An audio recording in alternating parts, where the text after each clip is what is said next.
Hello there, Aries, my friends. This is your weekly reading. This is for the week of September 12th through the 18th. Just cleansing this space real quick. Now, this is a general reading, so just take what resonates and leave the rest. We're going to go ahead and look at your current energy. Then we're going to look at anything you may encounter that week. And lastly, we'll look at the outcome. So first, I'm going to pull some oracle cards to go along the top here.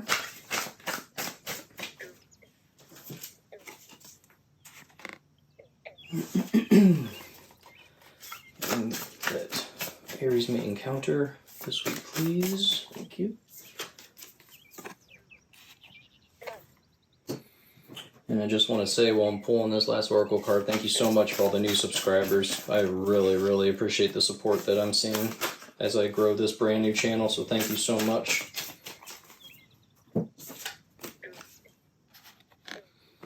And all right, pull some cards here, and then we're also going to pull some cards at the end for clarification.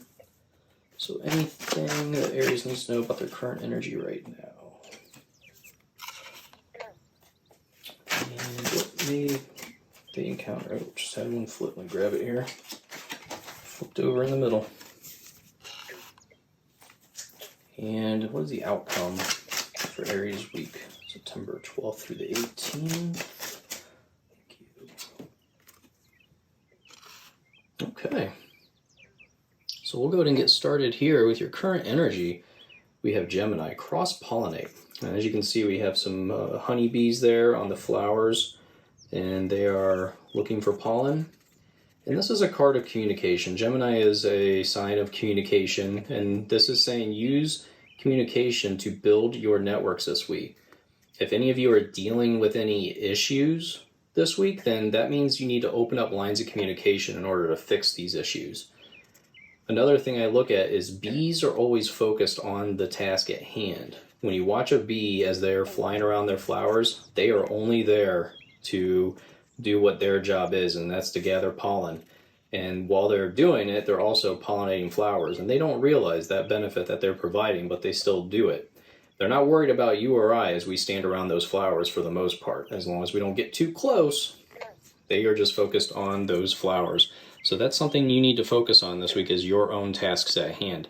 And there may be other benefits that come about because of you completing those tasks.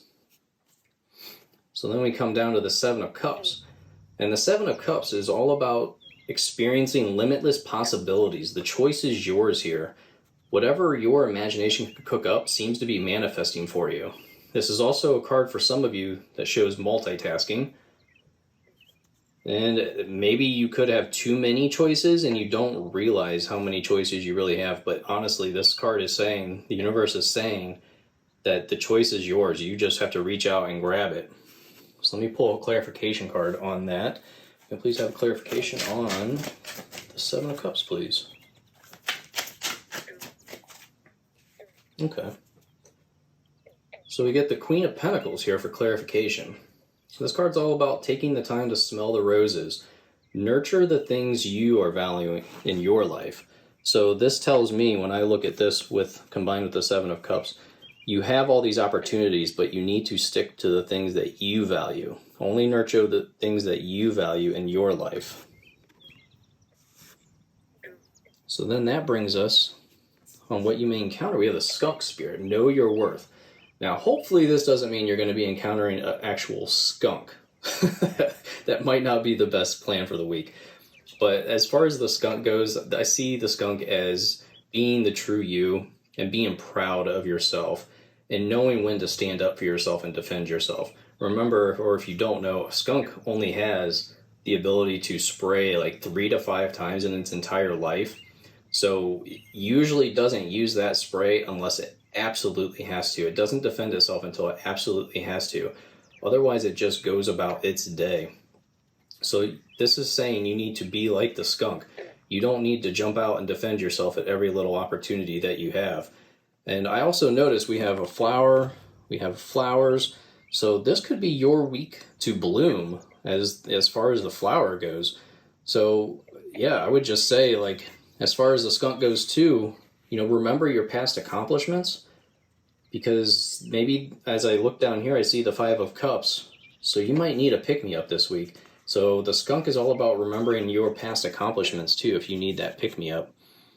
And like I said, we have the Five of Cups down here. You feeling overwhelmed with negativity potentially during this week. You're focusing on self-pity. You're feeling sad for yourself because you have these 3 cups that have spilled. But you have these 2 full cups that are behind you. And you think that you have no way across the water. But if you turn around, you also have a bridge to get to the castle on the other side. So it really isn't that bad here. Stop worrying and stop having self-pity for yourself and see that there are positives all around you. You just have to look. So I'm going to pull a clarification card on that. Clarification on Five of Cups. Let's see. Okay. So that gives us the Knight of Swords. Yeah, this tells me that some of you are distracted and you're not making progress because of that distraction. So you kind of need to refocus on what's important to you, as the Queen of Pentacles goes. Refocus on the good things that you have, and you will be able to find direction. Some of you may have a great new idea, but you just don't feel like it's going to move forward because you are stuck in this cycle of self-pity. How about instead you just go start the new idea, see what happens. It's only one way to break the cycle, and that's to get out of it. So then for outcomes, we have Child of the Cosmos. The intelligence of the universe lies within you. So this is a reminder. This card's trying to remind you that you are connected to Source. You are connected to Spirit. Help is always available to you. You just have to be quiet and ask in your brain, like meditate or something. Like ask the question that you are trying to find help for. You have access to the intelligence that is within the universe. You just have to access it. That's it. Which then brings us to the High Priestess. This is all about trusting your intuition. This card speaks also about starting a family. So if you're not trying to start a family, I would definitely be careful as the end of September 12th through the 18th goes. I would definitely be careful about that. But usually combined with this Child of the Cosmos, this is saying trust your intuition. I would focus on meditating. If you are in a rut right now, ask the universe for guidance. Ask them for some type of path for you, something, some sign that you are looking for. And I would be on the lookout for potentially a skunk. It doesn't have to be a real skunk. It could be a skunk on a shirt or something. Let me get some clarification on the High Priestess here. See what we have. Yeah, Six of Cups. Yeah, this card kind of confirms the whole family and children. So some of you could be thinking about or in the process of starting a family or growing your family. This is also about reminiscing about family memories, but I really see this combined with the High Priestess. I see this as a starting a family or growing a family or family get-togethers. There's something to do with children here. Maybe you're reminiscing about your childhood and something that you maybe missed out on. You got to stop with the self-pity though. You got to move on this week. It's time to get going on whatever this great idea that you have coming up. I hope you have a fantastic week, Aries. Please subscribe if you liked this video. I'm posting almost every day right now. So I greatly, greatly appreciate all the support I'm receiving. Thank you, and I will see you in the next reading. Goodbye.